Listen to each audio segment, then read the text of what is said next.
नमस्कार, मी प्रतिभा चंद्रन. सत्ताकारण या आमच्या विशेष कार्यक्रमात आपल्या सगळ्यांचं मनःपूर्वक स्वागत. आज आपल्यासोबत आहेत वंचित बहुजन आघाडीचे डॉक्टर प्रकाश तथा बाळासाहेब आंबेडकर. सर, एक सांगा की या निवडणुकीमध्ये वंचितला बरोबर घेण्यासाठी महाविकास आघाडीने अगदी खूप मोठ्या प्रमाणावर आधी प्रयत्न केले, पण काही लोक असे होते कदाचित काँग्रेसमधले की ज्यांना तुम्ही नको होतात, असं होतं का? कारण पुन्हा असं आहे की दोघांनाही आम्ही नको होतो, त्याच्यामधलं सिलेक्टिव्हली तुम्ही असं काही विचारायची गरज नाहीये. काँग्रेसला आम्ही नको होतो आणि त्याच्याचबरोबर उद्धव ठाकरेंनाही आम्ही नको होतो. त्याचं कारण असं आहे की त्या दोघांनाही स्वतःच्या इन्क्वायरीपासून वाचायचं आहे. सोनिया गांधीची सुद्धा इन्क्वायरी आहे, राहुल गांधीची इन्क्वायरी आणि खरगेची इन्क्वायरी आहे. तशाच रीतीने असणारं उद्धव ठाकरे सुद्धा स्कॅनर खाली आहेत अशी असणारी परिस्थिती आहे.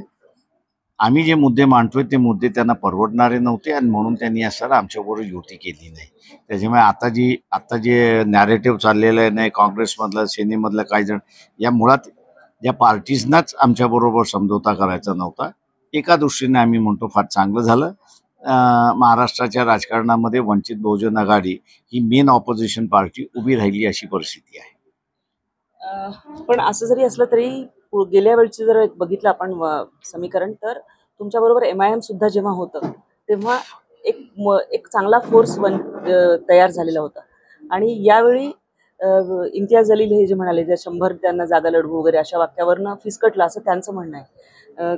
तर तुम्ही काय बघता, म्हणजे पुन्हा MIM आणि वंचित तो इतिहास आहे, तो पुन्हा आम्ही कधी उकरत नाही काढत नाही त्याच्यामुळे आता असणारं वर्तमान कालावधीमध्ये वंचित बहुजन आघाडी मागच्या इलेक्शनपेक्षा दुपटीने तिपटीने 4 पटीने वाढलेली आहे आणि ती आता मेन फोर्स झालेली आहे. अनेक मतदारसंघामध्ये, इव्हन पुण्याच्या मतदारसंघामध्ये जी काही लढत आहे ती वंचित आणि BJP अशीच आहे. काँग्रेसचा उमेदवार जो आहे तो साईडलाईनवरती आहे असं आम्ही त्या ठिकाणी मानतोय. त्याच्यामुळे ही खरी लढाई आता जी आहे ती वंचित वर्सेस BJP अशीच आहे. किती ठिकाणी असं तुम्हाला वाटतं की वंचित एक डिसिसिव्ह फोर्स म्हणून निवडणुकीच्या मैदानामध्ये इलेक्टिव्ह फोर्स म्हणून मी असं म्हणेन. जे तुम्ही डिसायसिव्ह फोर्स म्हणताय, पण मी असं म्हणेन इलेक्टिव्ह फोर्स आहे. आणि रिझल्ट आल्यानंतर मला तर अनेक जणांना आश्चर्य वाटेल. याचं कारण असं आहे की ड्रॉइंग रूम पॉलिटिक्स आणि ग्राउंड पॉलिटिक्स ह्या 2 वेगवेगळ्या गोष्टी आहेत. आणि ते मला वाटतं जेवढ्या लवकरात लवकर म्हटलं ते इथले इंटेलेक्च्युअल्सला लक्षात येईल ते अधिक चांगले असं मी त्या ठिकाणी मानतोय. एक उदाहरण द्यायचं झालं तर लोकच आता असणारं भारतीय जनता पक्षाचे कॅन्डिडेट्स, काँग्रेस असेल किंवा NCP असेल किंवा उद्धव ठाकरे यांच्या कॅन्डिडेट्सना कंटाळलेले आहेत.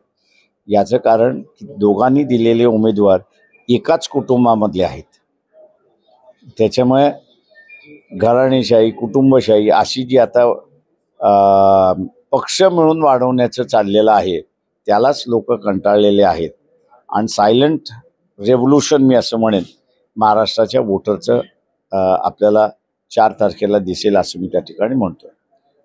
थँक्यू. घराणेशाही म्हणताय, पण मग तुम्ही बारामतीमध्ये जो पाठिंबा खास करून दिलेला आहे, ते बारामतीमधला असणारा पाठिंबा जो आहे तो जयंत पाटील आणि NCP यांनी असणारी विनंती केली होती की शरद पवारांचं वय लक्षात घेता आपण असणारं हे करू नये. आम्ही पास्ट इतिहास विसरलो की शरद पवारांचं राजकारण काय आहे ते आम्हाला माहीत आहे. त्यांनी असणारं पूर्णपणे इथल्या प्रोग्रेसिव्ह चळवळीचं वाटोळं लावलं अशी परिस्थिती आहे. पण एज लक्षात बघता आमचं आणि तसं शरद पवारांची असणारी कन्या जी आहे सुप्रिया सुळे यांच्याशी आमचं काही भांडण नाही आहे. त्याच्यामुळे वडिलांचं भांडण मुलीकडे आणावं असं काही आमचं हेतू नाही आहे, म्हणून आम्ही त्यांना पाठिंबा दिला. आंतरराष्ट्रीय महत्वाचे मुद्दे आपण उपस्थित केलेले आहेत आज, तर त्यामध्ये कन्सर्न काय वाटतोय तुम्हाला? कारण कन्सर्न आहे तो म्हणजे भारत हा आयसोलेशनच्या राजकारणामध्ये चाललाय.